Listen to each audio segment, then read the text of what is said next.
Bonjour mes chers amis, aujourd'hui une vidéo très importante. On va ensemble identifier les signaux qui révèlent, qui indiquent que le couple va mal.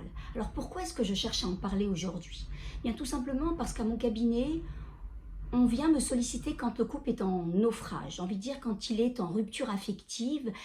Jusqu'au moment où il n'y a pas trop de perturbations, le couple reste dans une forme de passivité. Et lorsque les choses sont graves, eh bien on va surréagir, réagir et parfois il est trop tard. Alors ensemble aujourd'hui, j'aimerais vous apporter un bout de mon expérience et surtout vous aider à identifier les symptômes, les indices qui prouvent que mon couple bat de l'aile et en même temps pouvoir vous montrer qu'en réalité, il est tout à fait possible de pouvoir aider ce couple en étant dans l'intelligence d'avant. Je vous en ai souvent parlé, l'intelligence d'avant, c'est essayer d'être attentif, d'être prudent, comme comprendre son couple. Comprendre vient du mot comprendre, prendre dans les bras son couple, plutôt que d'être dans l'intelligence d'après, où l'on va vivre de la frustration, du regret, même de la colère.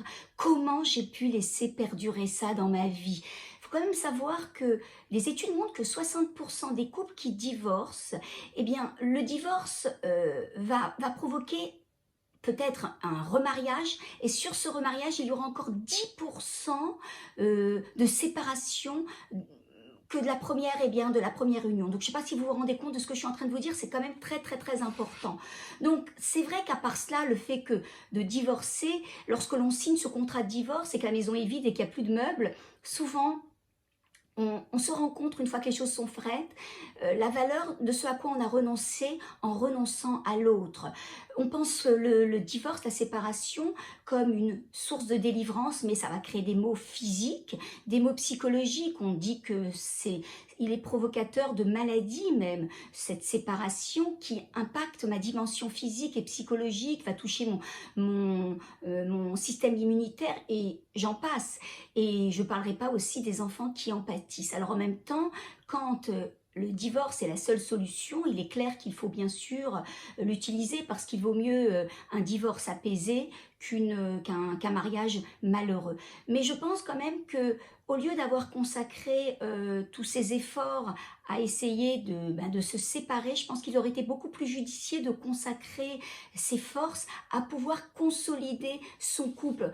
En même temps, il est clair que même si le divorce reste la solution ou la séparation, il faut savoir que cette hostilité que rencontrent souvent, bien sûr souvent, les deux partenaires, c'est quelque chose qui se prolonge sur la durée. Donc vous voyez bien, et quelque part, les enfants encore une fois en pâtissent. Donc tout ça, c'est pas trop top. Aujourd'hui, je vais amener en fait les travaux de deux hommes qui sont professeurs en psychologie à l'université de Washington, qui sont deux experts aux États-Unis du couple. C'est John Gottman et Nan Silver qui vont identifier les 6 indices qui prouvent que le couple va mal. Pourquoi? Parce qu'en réalité, il vaut mieux prévenir que guérir. En avoir conscience, c'est quand même une manière de protéger son couple, d'être toujours en alerte. Et je pense que le couple a besoin de cette conscience. Donc le premier indice que l'on va voir ensemble, c'est le démarrage brutal. Il appelle ça le démarrage brutal, c'est lorsque une discussion commence sur un ton négatif, sur un ton où il y a du sarcasme, où il y a du cynisme. Par exemple, je vais vous donner un exemple. Oui, on doit résoudre ce problème, mais je sais qu'avec toi, ça sera impossible. Donc, vous voyez, lorsqu'on démarre comme ça, au lieu de prendre un temps et de faire une pause pour un petit peu débrancher et essayer de revenir à de meilleurs sentiments, automatiquement, on a la tête enfouie dans le sable et vous comprenez qu'on ne peut pas obtenir de bons résultats. On dit que les 3 premières minutes d'une discussion annoncent la fin d'une discussion, annoncent en fait le tempo et de ce qu'on va obtenir de cette discussion. Donc ça, c'est le premier indice. Le deuxième indice, John Gottman parle de 4 cavaliers, en fait 4 sous-chapitres qui sont extrêmement importants. Le premier, c'est en réalité la critique. La critique, c'est en fait, eh bien, on regarde l'autre et on a toujours quelque chose à lui reprocher. Alors attention, la critique, c'est pas le grief. Le grief, c'est quand on va reprocher à l'autre quelque chose qui ne convient pas dans son comportement. Par exemple, on s'était dit que l'on passerait l'aspirateur à tour de rôle, ok ? Et la critique, c'est on ne peut pas te faire confiance, tu n'es pas capable de pouvoir tenir tes engagements. La critique, c'est plutôt quelque chose qui touche l'identité, la personnalité de l'autre, et c'est quelque chose de beaucoup plus fort. Ça, c'est le deuxième cavalier. Le troisième cavalier, c'est en fait un langage où il y a beaucoup de mépris, comme une forme de dégoût. Et là, la réconciliation, elle est complexe. Oui, la réconciliation est complexe. Troisième cavalier, j'appelle ça l'attitude, il appelle ça également l'attitude défensive, qui est « c'est pas moi le problème, c'est toi. C'est pas moi le problème ». On est dans une forme de déni, aucune conscience. Et là, vous comprenez bien que dans le conflit, c'est l'escalade.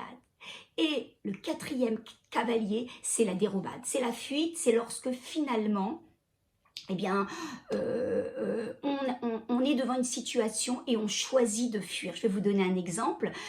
Une femme qui a passé une journée excédée, surtout en ce moment, elle doit être enseignante, maîtresse de maison, elle doit faire beaucoup de rôles, et qui, lorsque le mari rentre ou le conjoint rentre, eh bien, elle lui donne en pleine figure eh bien, toute sa journée, tout le stress de cette journée, et ce conjoint va choisir de prendre son journal et se cacher derrière ce journal, ou alors carrément quitter la pièce. En fait, c'est pas le combat qu'il évite, il évite tout simplement son mariage. Donc vous comprenez bien que cette attitude, c'est une attitude qui n'est pas productive, elle est plutôt réactive, et c'est pas bon. Donc lorsque l'on ne met pas un frein à ce processus qui est les 4 cavaliers, la critique, le mépris, l'attitude défensive et la fuite, automatiquement, eh bien, ces 4 cavaliers fonctionnent comme une équipe de relais, et c'est pas top.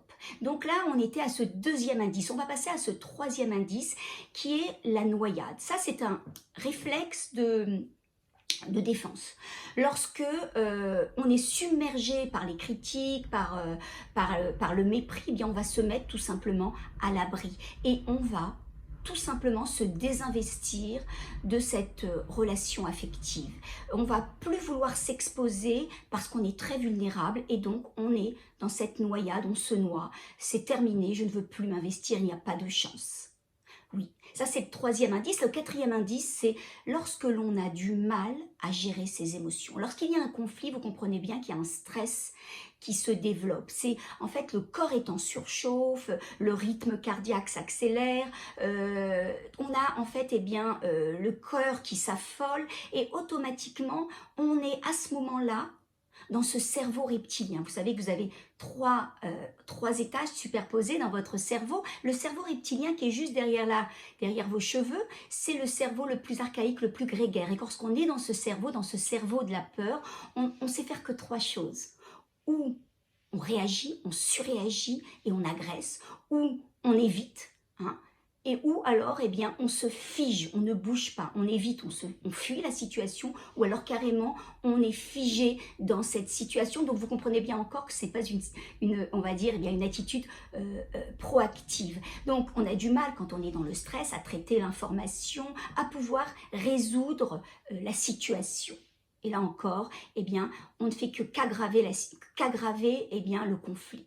Le 5e indice, ce sont l'échec des tentatives de rapprochement. Je ne sais pas si vous avez vu ma dernière capsule sur la force de l'amitié conjugale. Je parlais de l'importance des tentatives de rapprochement, qui est comme un code. Lorsque le couple connaît des conflits, il va pouvoir justement arriver à diminuer la tension du conflit au travers d'un clin d'œil, au travers d'un sourire. C'est comme un code. Il est clair que si il n'y a pas de tentative de rapprochement, il est clair que quelque part, on va connaître une dégringolade, une sensation d'échec. On va même pas pouvoir voir que peut-être l'autre nous envoie un drapeau blanc, donc on n'a plus envie de faire d'efforts. Donc important d'aller voir cette capsule sur la force de l'amitié conjugale, parce qu'elle va beaucoup vous indiquer aussi au travers de ces tentatives de rapprochement qui aident énormément dans un couple. 6e indice, qui n'est pas le moindre, c'est les mauvais souvenirs. Vous savez, c'est quand un couple est plutôt basé à regarder les côtés sombres de la relation, les mauvais souvenirs, il altère bien sûr le présent et l'avenir.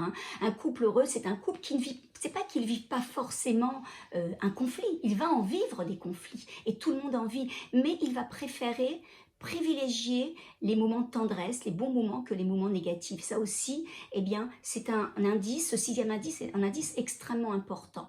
Donc, lorsque l'on vit ces 6 indices, et que ces 6 indices se vivent comme ça à la queue leu-leu, j'ai pas envie de dire que le couple et on va dire est au niveau d'une base de rupture immédiate, mais j'ai envie de dire que le signal d'alarme est rouge. Il va falloir en prendre note, on est dans une alerte rouge et à ce stade il faut faire quelque chose. Hein. Il faut savoir que sinon, qu'est-ce qui va se passer? Eh bien, la vie du couple va devenir une vraie torture. Au lieu de se savoir vivre ensemble, va être complexe. On va commencer à se détacher et on va tout simplement se désinvestir du mariage. Alors, John Gottman, à ce stade, va identifier 4 signes, là par contre, qui signent la fin du couple. Où là, vraiment, c'est très, très grave. C'est quand, eh bien, on pense que ces problèmes conjugaux sont très graves. Tout simplement, on pense que finalement, c'est grave et c'est terminé. Ou alors, lorsque on pense que ça ne sert à rien d'en parler et on essaye de résoudre les problèmes par soi-même. Ça aussi, c'est un stade important. Troisième, lorsque, bien sûr, chacun va commencer à vivre des vies parallèles. Et quatrième signe, c'est lorsque la solitude s'installe. Et là, à ce stade-là, il est clair qu'on est dans quelque chose de très grave. Et vous allez me dire aujourd'hui, écoute Chana, c'est vrai que tu nous dresses un tableau très dur ce matin. Oui, il est dur en même temps, mes amis, mais il est réaliste. Il est réaliste parce que, vous le savez, la vie de couple, le mariage, eh bien, c'est une aventure.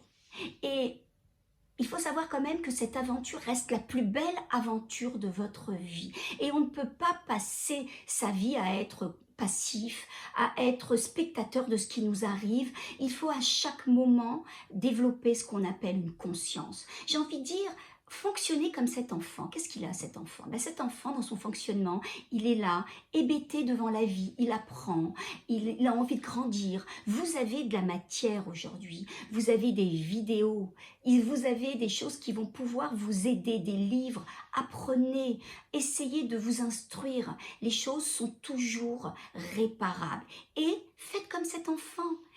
Il a tendance à demander de façon spontanée de l'aide. Alors, vous avez aujourd'hui des thérapeutes spécialisés qui peuvent vous aider à toutes les phases de votre couple. Ne laissez pas votre couple se dégringoler et perdurer dans le néant. J'ai envie de dire, à mon sens, je pense que jamais, jamais rien n'est perdu. Et même lorsqu'un couple connaît l'effondrement, il y a toujours un moyen de le ressusciter si on sait comment l'aider. Je vous l'ai souvent dit, mais le bonheur, c'est pas quelque chose qui se prédit, c'est quelque chose qui se construit. Le bonheur, il s'impose pas à moi, je dois aller le chercher. Et ça, ayez conscience de cela à tout moment. Donc, essayez de prendre un temps, de méditer sur cette vidéo qui, je pense, est extrêmement importante dans la vie d'un couple. Il faut savoir que la vie d'un couple a plusieurs vies, elle a plusieurs phases et c'est ok. Mais l'idée, c'est de toujours vivre avec ce qu'on a dit, cette intelligence d'avant. Essayez de prévoir les choses plutôt qu'arriver devant un mur et se dire « Waouh, mais qu'est-ce que j'ai fait ?» Donc, pensez, revisionnez cette vidéo, elle est importante. Méditez-la, commentez-la même, envoyez-moi des petits mots et partagez-la. C'est important de partager ce que l'on sait. Vous le savez, vous pouvez me retrouver sur Instagram, sur ma chaîne YouTube, sur ma page Facebook et autre chose. Vous savez que c'est toujours un régal de vous retrouver. Je vous souhaite une très très bonne semaine, à très bientôt.